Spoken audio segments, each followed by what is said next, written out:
नमस्कार दोस्तों। कहते हैं जिस किसी पर भी माता लक्ष्मी की कृपा हो जाए उसके जीवन में कोई भी परेशानी नहीं आती। माता लक्ष्मी स्वास्थ्य, संतान, धन, वैभव तथा सौभाग्य प्रदान करने वाली देवी है। माता जब किसी मनुष्य पर अपनी दृष्टि डाल देती है उस मनुष्य का जीवन सफल हो जाता है। ऐसे ही पुरानी कथा के अनुसार माता लक्ष्मी ने नौकरानी बनकर एक माली के घर में बरकत की और उसके परिवार को खुशियों से भर दिया। एक बार की बात है, भगवान विष्णु का मन शेषनाग पर बैठे बैठे बहुत उदास हो रहा था। इन्हें धरती पर घूमने की इच्छा हुई और वो अपनी यात्रा की तैयारी में लग गए। स्वामी को तैयार होता देखकर लक्ष्मी माता ने भगवान विष्णु से पूछा, अरे स्वामी, आज सुबह सुबह तैयार होकर कहाँ जाने की तैयारी में हो? भगवान विष्णु बोले, देवी लक्ष्मी, पता नहीं मन कुछ उदास है, इसलिए मैं धरती लोक पर भ्रमण करने जा रहा हूँ। माता लक्ष्मी बोली, हे देव, आप धरती पर भ्रमण के लिए जाएंगे तो आपके बिना मेरा मन भी नहीं लगेगा। क्या मैं भी आपके साथ धरती लोक पर भ्रमण के लिए चल सकती हूँ? भगवान विष्णु बोले, ठीक है देवी, पर उसके लिए तुम्हें मेरी एक शर्त माननी होगी। तुम धरती पर पहुंचकर उत्तर दिशा की ओर नहीं देखोगी। माता लक्ष्मी बोली, ठीक है स्वामी, जैसी आपकी आज्ञा। भगवान विष्णु की शर्त से माता लक्ष्मी सहमत हो गई और प्रातः काल होते ही माता लक्ष्मी और भगवान विष्णु धरती पर पहुँचे। उसी समय सूर्य उदय हुआ था। रात बरसात होकर हटी थी। चारों ओर हरियाली ही हरियाली थी। धरती की सुंदरता को देखकर माता लक्ष्मी अत्यंत प्रसन्नचित हुई और भगवान विष्णु को दिया वचन भूल गई। माता लक्ष्मी धरती को देखते देखते कब उत्तर दिशा की ओर देखने लगी, उन्हें पता ही नहीं चला। उत्तर दिशा में माता लक्ष्मी को फूलों का खेत बहुत ही पसंद आया और उसी तरफ से खुशबू के साथ बहुत ही सुंदर फूल खिले थे। माता लक्ष्मी बिना सोचे समझे उस खेत में चली गई और एक सुंदर सा फूल तोड़कर ले आई। जब माता लक्ष्मी भगवान विष्णु के पास वापस आई तो भगवान विष्णु की आंखों में आंसू थे। माता लक्ष्मी बोली, ये देखिए स्वामी, कितना सुंदर फूल है। अरे स्वामी, आपकी आंखों में आंसू, क्या हुआ स्वामी? क्या मुझसे कोई गलती हुई है? बताइए स्वामी। भगवान विष्णु बोले, देवी लक्ष्मी, आप मेरा वचन याद नहीं रख पाई। शर्त के अनुसार आपको उत्तर दिशा में नहीं देखना था और साथ ही साथ आपको यह भी सोचना था कि किसी की कोई भी वस्तु को कभी भी किसी से बिना पूछे नहीं लेना चाहिए। माता लक्ष्मी बोली, स्वामी, मुझसे भूल हो गई, मुझे क्षमा कर दीजिए। भगवान विष्णु बोले, देवी लक्ष्मी, आपने जो भूल की है उसकी सज़ा आपको जरूर मिलेगी।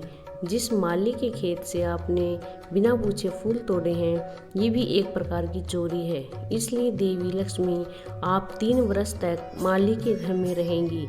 इसके बाद मैं स्वयं आपको बैकुंठ वापस बुलाऊंगा।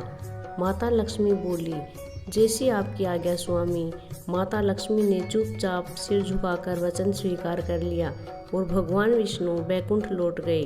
माता लक्ष्मी ने गरीब लड़की का रूप धारण कर लिया। खेत के माली का नाम माधव था। माधव की पत्नी, 2 बेटे और 3 बेटियां थीं। सभी उस छोटे से खेत पर काम करके किसी तरह गुजारा करते थे। खेत के पास ही माधव की झोपड़ी थी। माता लक्ष्मी माधव की झोपड़ी पर जाती है। माधव लड़की को देखकर पूछता है, तुम कौन हो और इस समय तुम्हें क्या चाहिए? मैं तुम्हारी क्या मदद कर सकता हूँ? लक्ष्मी बोली, मेरा नाम लक्ष्मी है, मैं एक गरीब लड़की हूँ, मेरी देखभाल करने वाला कोई नहीं है। मुझे कोई भी काम दे दो और मैं तुम्हारे घर का काम भी कर दिया करूँगी। माधव बहुत ही अच्छे दिल का आदमी था। उसे लड़की पर दया आ गई। वो लड़की से बोला, देखो बिटिया, मैं तो बहुत ही गरीब वाली हूँ। मेरी कमाई से मेरे घर का खर्च बड़ी मुश्किल से चलता है, लेकिन मेरे 3 की वजह 4 बेटियाँ होती तो भी मैंने ही गुजारा करना था। जैसा रूखा सूखा हम खाते हैं वही खिला सकता हूँ। यदि तुम मेरे यहाँ रूखा सूखा खा सकती हो तो अंदर आ जाओ। माता लक्ष्मी बोली, आपने मुझे अपनी झोपड़ी में शरण दी, आपका बहुत बहुत शुक्रिया।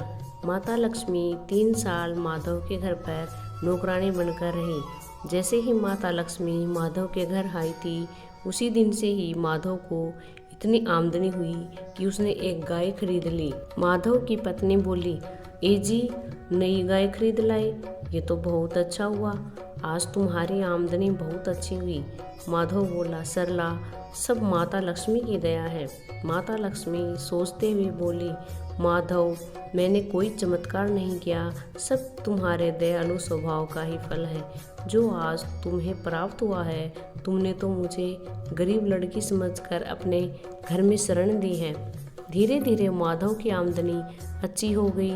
उसने ज़मीन खरीद ली और फिर एक बड़ा घर पक्का भी बनवा लिया। सारी सुख समृद्धि, गहने, कपड़े, जेवर माधव और उसके परिवार के पास था। लक्ष्मी माधव के घर और खेत में काम करती रहती थी। एक दिन माधव ने सोचा कि मुझे ये सब इस लड़की लक्ष्मी के आने के बाद मिला है। जब से ये मेरे घर आई है, मेरी किस्मत ही बदल गई है। माधव लक्ष्मी के बारे में सोच में ही था कि एक दिन जब वो अपने खेत से काम खत्म करके घर आया तो अपने घर के द्वार पर एक देवी स्वरूप गहनों से सजी एक लड़की को देखकर हैरान रह गया। उसने ध्यान से देखा, अरे ये तो मेरी मुँह बोली बेटी यानी लक्ष्मी है क्या? ये तो साक्षात माता लक्ष्मी है। माधव ने अपनी पत्नी को आवाज़ लगाई, सरला, बच्चों के साथ बाहर आओ, माता लक्ष्मी स्वयं हमारे द्वार पर आई है। माधव का पूरा परिवार बाहर आ गया। सब हैरान होकर माता लक्ष्मी को देख रहे थे। माधव बोला, माता लक्ष्मी, हमें माफ़ करना, हमने अनजाने में आपसे अपने घर और खेत का काम करवाया, हम आपको पहचान नहीं पाए, हमसे ये कैसा अपराध हो गया, माता हम सबको क्षमा करना। माता लक्ष्मी बोली, माधव, तुम बहुत ही दयालु व्यक्ति हो, तुमने मुझे आश्रय दिया, 3 साल तक अपनी बेटी की तरह रखा। इसके बदले मैं तुम्हें वरदान देती हूँ कि तुम्हारे पास कभी भी खुशियों की और धन की कमी नहीं होगी, तुम्हें सारे सुख मिलेंगे जिसके तुम हकदार हो। माधव को और उसके परिवार को आशीर्वाद देकर माता लक्ष्मी अपने स्वामी भगवान विष्णु के द्वारा भेजे गए रथ में बैठकर बैकुंठ पहुंच गई। माधव और उसका परिवार हाथ जोड़कर माता लक्ष्मी का गुणगान करते हैं। दोस्तों, आपको ये वीडियो पसंद आया हो तो कमेंट बॉक्स में कमेंट करके ज़रूर बताइए और साथ ही साथ मेरे चैनल को सब्सक्राइब कर लीजिए। धन्यवाद।